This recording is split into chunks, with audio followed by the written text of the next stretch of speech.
La répression s'intensifie en Algérie. Plus de 30 manifestants du Irak arrêtés ont été condamnés à des peines de prison ferme.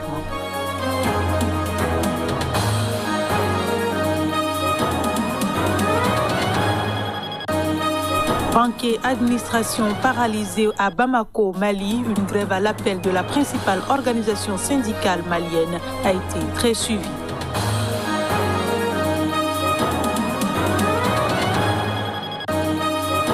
Et puis en Tunisie, la marine a secouru lundi plus de 100 migrants qui tentaient de rallier l'Italie clandestinement depuis la Libye.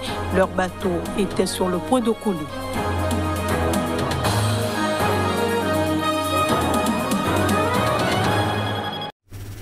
Merci de votre fidélité. Bienvenue dans cette édition.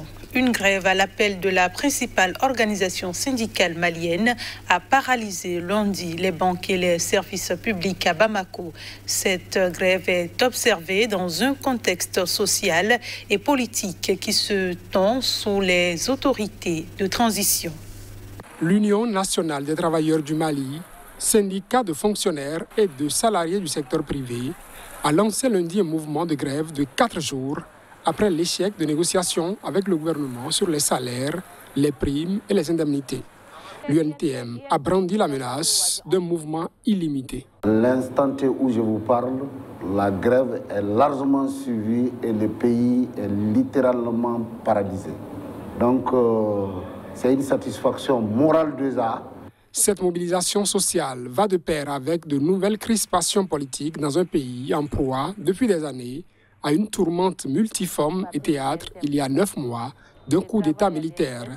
Les colonels ont installé des autorités de transition qu'ils continuent à dominer et qui doivent rendre le pouvoir à des civils élus début 2022. Et le gouvernement de transition du 5 février avait laissé entendre. Il y a eu des réunions secrètes, si je peux me le permettre ainsi, que voilà, on a signé un procès verbal de conciliation avec l'INTM. Nous allons les trimballer jusqu'à la fin de la transition. Confronté à une contestation grandissante, le Premier ministre adoubé par les militaires Mokhtar Ouane a présenté la démission de son gouvernement vendredi.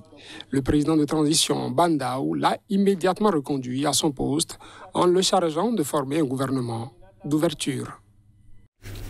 Plus de 10 000 personnes ont fui leur village en 2 jours dans l'ouest du Niger. Ces mouvements sont dus aux attaques djihadistes répétées. Les précisions.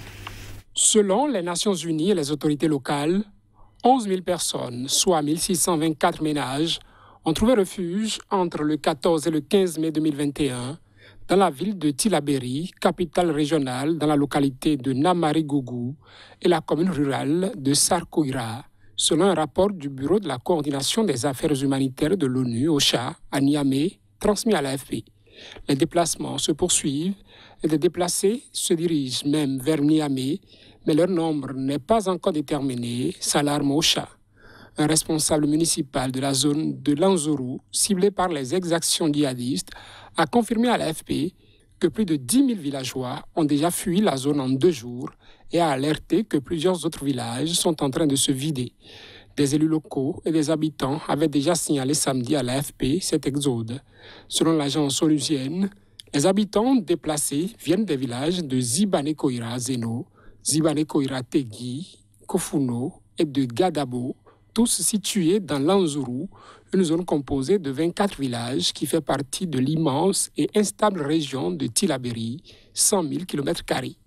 En mai, 20 personnes ont été massacrées dans ces villages après une précédente tuerie de 13 personnes en mars. La région de Tillabéri, située dans la zone dite des 3 frontières entre Niger, Mali et Burkina Faso, est régulièrement frappée par les groupes djihadistes affiliés à Al-Qaïda ou à l'État islamique. Ce déplacement massif de population a été déclenché par les attaques récurrentes contre les civils, selon OCHA, citant assassinats, viols, extorsion de biens et vol de bétail perpétrés par les éléments présumés de groupes armés non étatiques opérant le long de la frontière avec le Mali.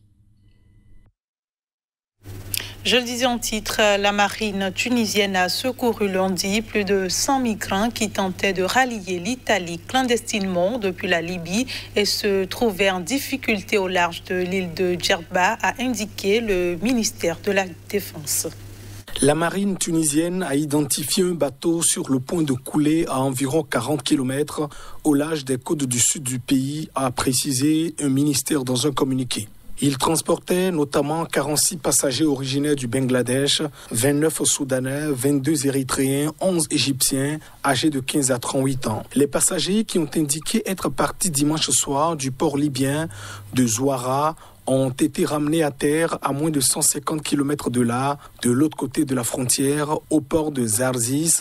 Un bateau également parti de Zouara a été retrouvé jeudi avec 2 survivantes nigériennes, selon qui les 17 autres passagers étaient portés disparus, probablement noyés d'après l'Organisation internationale des migrations. La Tunisie porte régulièrement secours à des migrants partis de Libye voisine, ayant fait naufrage en Méditerranée centrale, l'une des routes migratoires les plus meurtrières selon les Nations Unies. Les départs clandestins de Tunisiens et de ressortissants d'Afrique subsaharienne depuis le pays ont atteint un pic inédit depuis 2011, le pays étant englué dans des luttes de pouvoir politique et des difficultés économiques accentuées par la pandémie. Mardi à Lisbonne, au Portugal, le chef du gouvernement tunisien Hichem Mechichi a réitéré l'opposition de son pays à la mise en place sur son territoire de centres d'accueil pour les migrants cherchant à rallier l'Europe, comme il en existe dans plusieurs autres pays tiers. La ministre italienne de l'Intérieur est attendue à Tunis le 20 mai prochain avec la commissaire européenne pour discuter d'aide et de rapatriement. Ce journal se poursuit. La Russie a livré une cargaison d'armes légères à la Centrafrique. Après en avoir informé l'ONU, l'organisation impose un embargo sur les armes à ce pays déchiré par la guerre civile. Reportage. La Russie a livré à titre gratuit la 3e cargaison des armes légères à la République centrafricaine. Ce sont des armes légères, c'est-à-dire armes automatiques, mitrailleuses, fusils de précision, pistolets lance-roquettes, grenades et munitions, dont 5000 fusils d'assaut AK-47, a annoncé Vladimir Titerenko, l'ambassadeur de Russie en Centrafrique, dans un communiqué. Il a expliqué que l'autorisation du Conseil de sécurité de l'ONU n'était pas nécessaire pour effectuer un transfert d'armes légères. Il ne fallait que le notifier. L'embargo sur les armes a été imposé en 2013 après qu'une coalition de groupes armés a renversé le régime du président François Bozizé et plongé le pays dans la guerre civile. La Russie, qui mène depuis 2018 une offensive diplomatique dans cette ancienne colonie française, a obtenu du Conseil de sécurité des Nations Unies un assouplissement de l'embargo en octobre après un premier allègement en 2019 qui permettait la fourniture d'armes de calibre inférieur à 14,5 mm. En octobre, la Russie avait livré à l'armée centrafricaine une dizaine de blindés. En décembre, une coalition de groupes armés a tenté de perturber l'élection présidentielle et renverser le régime du président Faustin-Archange Touadéra, mais elle s'est heurtée aux 12 000 casques bleus de la mission des Nations Unies en Centrafrique, ainsi qu'à plusieurs centaines de paramilitaires russes et de soldats rwandais venus au secours d'une armée centrafricaine démunie. Touadéra a été réélu. Depuis 2018, des instructeurs militaires russes entraînent des forces armées centrafricaines et assurent la garde rapprochée du président.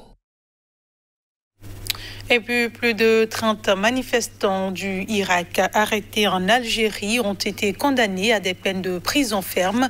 Le pouvoir durcit la répression afin de briser le mouvement de contestation avant la prochaine échéance électorale. En Algérie, 31 personnes, 23 à Sétif et 8 à Bab el-Oued à Alger, ont été jugés et condamnés à des peines allant de 1 an à 18 mois de prison ferme après leur arrestation vendredi selon le vice-président de la Ligue algérienne pour la défense des droits de l'homme. Les manifestants de Sétif ont été accusés d'incitation à attroupement non armé et de non-respect des mesures administratives liées au confinement sanitaire. 13 autres manifestants arrêtés vendredi ont été incarcérés dans l'attente de leur procès qui a été remis à une date ultérieure. Au total, 44 manifestants ont été placés sous mandat de dépôt.